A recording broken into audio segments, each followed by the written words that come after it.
Praise the lord, హల్లెలూయా. దేవుని నామానికి మహిమ కలుగును గాక. ఈ దినమున, ఈ పరిశుద్ధ ఆదివారం దినమున ఈరోజు ప్రత్యేకించబడిన రోజు. ఎందుకనగా యేసుక్రీస్తు ప్రభు గాడిద మీద మరి యెరూషలేముకి రావటం మనం చూస్తాం.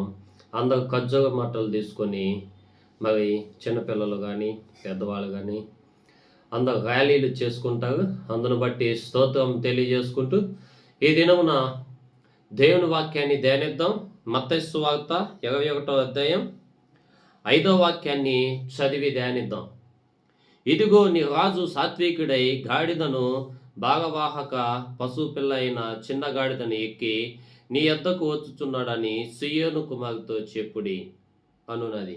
ఆమేన్, హల్లెలూయా.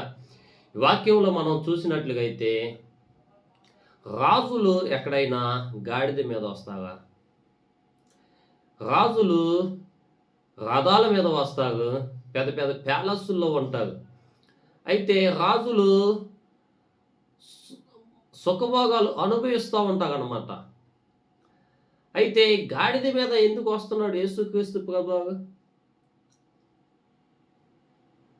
ఆయన ప్యాలెస్ల్లో ఉండకుండా ఎందుకు సామాన్యంగా కొండల్లో గుట్టల్లో సాదాసీదా మనుషుల మధ్య ఉంటున్నాడు అని అంటే, ఆయన సాత్వికుడై తగ్గించుకొని వస్తున్నాడు. ఆమేన్, హల్లెలూయా. తగ్గింపు జీవితాన్ని చూస్తున్నాం యేసుక్రీస్తు ప్రభువులో.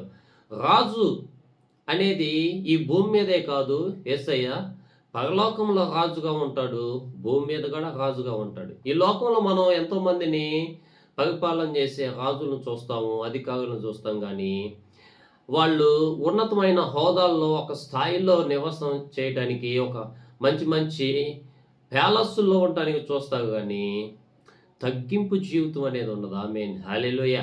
యేసుక్రీస్తు ప్రభువు రాజుగా వస్తున్నాడు.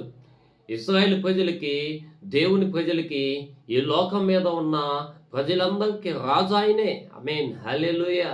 ఎందుకంటే తగ్గింపు స్వభావం. గాడిద మీద వస్తూ ఉంటే మరి ఆ ఖర్జూర మట్టలు పట్టుకొని దావీదు కుమారునికి జయము జయం అని దేవుని నామాన్ని ఘనపరిచి, దేవుని నామాన్ని మరి ఎత్తిపట్టుకొని పలుకుతూ ఉంటున్నారు అన్నమాట. అంటే మహిమ దేవునికే చెందాలి. ఆమేన్, హల్లెలూయా. మహిమ ఘనతలు దేవునికే మాత్రమే చెందాలి. కాబట్టి ఈ దినమున మనం అర్థం చేసుకొని మరి ఆయన తగ్గించుకొని ప్రజల వద్దకు వచ్చి పరిచర్య చేస్తున్నాడు. కాబట్టి అలాంటి స్వభావం కలిగి మనం కూడా ఈ దినమున ఉండాలని దేవుడు ఆశిస్తున్నాడు.